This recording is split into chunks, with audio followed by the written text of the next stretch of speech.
इस आदमी ने अपने सारे पैसे 5 बॉडीगार्ड्स को रखने में खर्च कर दिए, लेकिन उसने उन्हें अपनी सुरक्षा करने के लिए नहीं कहा, बल्कि उन्हें आदेश दिया कि वो लोन शार्क से कर्ज लें। जल्द ही उन बॉडीगार्ड्स ने $2 लाख उधार ले लिए। उस पैसे से आदमी ने 100 और बॉडीगार्ड बुला लिए और उन्हें भी उसी लोन देने वाले से कर्ज लेने का आदेश दिया। लोन शार्क कंपनी को लगा जैसे उन्हें ढेर सारे नए ग्राहक मिल गए हैं। मामला इतना बढ़ गया कि कंपनी के बॉस तक बात पहुंच गई। जब एक कर्मचारी ने कहा कि हमारे पैसे खत्म हो रहे हैं, तो बॉस मुस्कुराया और बोला, देते रहो, अगर पैसा खत्म हुआ तो मैं संभाल लूंगा। कुछ ही दिनों में उस आदमी ने इसी तरीके से $10 मिलियन इकट्ठे कर लिए। फिर उसने 1000 और बॉडीगार्ड रखे ताकि और ज्यादा उधार ले सके। अब हाल ये था कि एक तरफ लोग पागलों की तरह कर्ज ले रहे थे और दूसरी तरफ कंपनी भी बिना रुके पैसे दिए जा रही थी। आखिरकार आदमी ने पूरे $100 मिलियन उधार ले लिए, लेकिन लोन शार्क कंपनी के पूरे पैसे अब खाली हो चुके थे। हालांकि लालच में बॉस ने लोन एग्रीमेंट में हेराफेरी कर दी। 3 दिन में ही उसके 100 मिलियन ब्याज के कारण $300 मिलियन हो जाएंगे। उसने सोचा आदमी से एक एक पैसा वसूल कर लूंगा, मगर उस आदमी का तो पैसे चुकाने का कभी इरादा था ही नहीं। 3 दिन बाद जब बॉस उसके सामने पहुंचा और बोला, चल मेरे 300 मिलियन निकाल, आदमी बस मुस्कुराया और बोला, घुटनों के बल बैठ और मुझसे भीख मांग, क्योंकि अब असली बॉस मैं हूँ। गुस्से में बॉस ने अपने गुंडों को आदेश दिया कि इसे पकड़ो और इसके सारे दांत तोड़ दो, लेकिन आदमी ने बस पीछे इशारा किया और तभी हजारों की भीड़ में बॉडीगार्ड्स वहां आ पहुंचे। उन्होंने चारों तरफ से लोन शार्क वालों को घेर लिया और अब बॉस की हेकड़ी निकलने वाली थी। सभी भिक्षु हाथ में लकड़ी की छड़ी उठाकर अपने सामने घूम रहे पहिए को घुमाने लगते हैं। अगर छड़ी हल्की सी भी पहिए में फंस जाती तो तेज घूम रहा पहिया इनके हाथ घायल कर देता था। इस परीक्षा में कई भिक्षु गलती करते और घायल हो जाते थे, पर यह भिक्षु पहिए को बिजली की गति से बड़े आराम से घुमा रहा था और यह पहली परीक्षा बिना किसी परेशानी के पास कर लेता है। गुरु इसके प्रदर्शन से बहुत खुश होते हैं। अब दूसरी परीक्षा की बारी थी।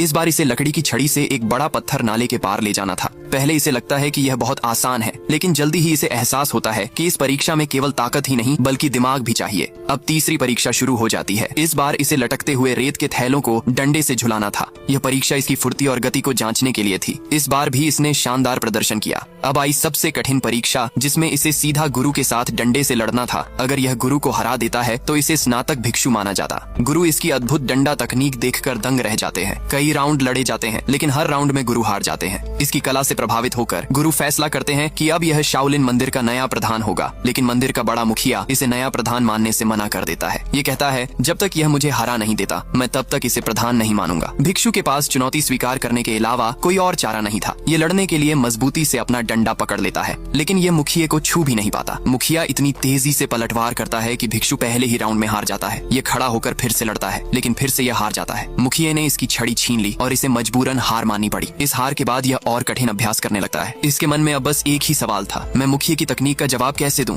अगले दिन यह फिर से मुखिया को लड़ने की चुनौती देता है, लेकिन यह मुखिया के सामने ज्यादा देर टिक नहीं पाता और यह फिर से हार जाता है। यह गुस्सा होकर जंगलों में चला जाता है। यह गुस्से में एक बांस काटता है